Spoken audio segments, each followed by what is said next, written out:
welcome to our one verse Bible study, and we're at Genesis chapter 1, verse 2. And the earth was without form and void, and darkness was upon the face of the deep, and the Spirit of God moved upon the face of the waters. So there's a few interesting things going on here in this verse. I want to talk about the water, because we just heard from verse 1, in the beginning,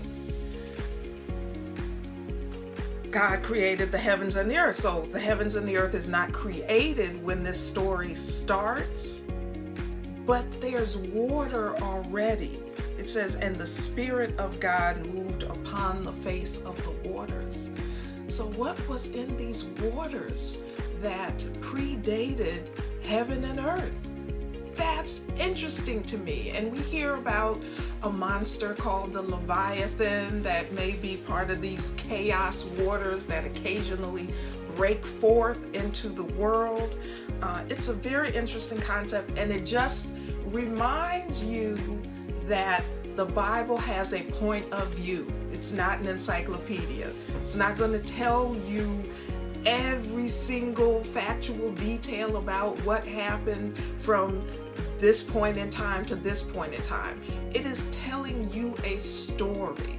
So you have to get ready to hear what it's going to tell you and understand where the story is going. So we're starting with nothingness, empty and void. But it's not nothingness because there's water. So that's just some interesting depth and mystery and complexity. I want to ask God one day, what was there before? Because there were waters there. The other thing is we see not quite an anthropomorphizing of God, trying to make God into a physical human being, but when it says, and the Spirit of God moved upon the face of the waters, we get this idea of God taking up space. God is a spirit.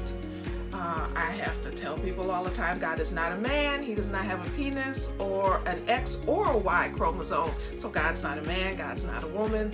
God is a spirit. But just because you think you know what a spirit is, don't let that limit what God is, because the Spirit of God moved upon the face of the water. So God is not human, God is everywhere, and God can take up space. Let God take up some space, not just in your thoughts, but in your heart and in your life. Because when the Spirit of God moves upon the waters in your life, things are going to change. And we'll find out what happens next, but it's illuminating. Hint, hint. So think about what you are doing to receive the movement of the Spirit of God in your life.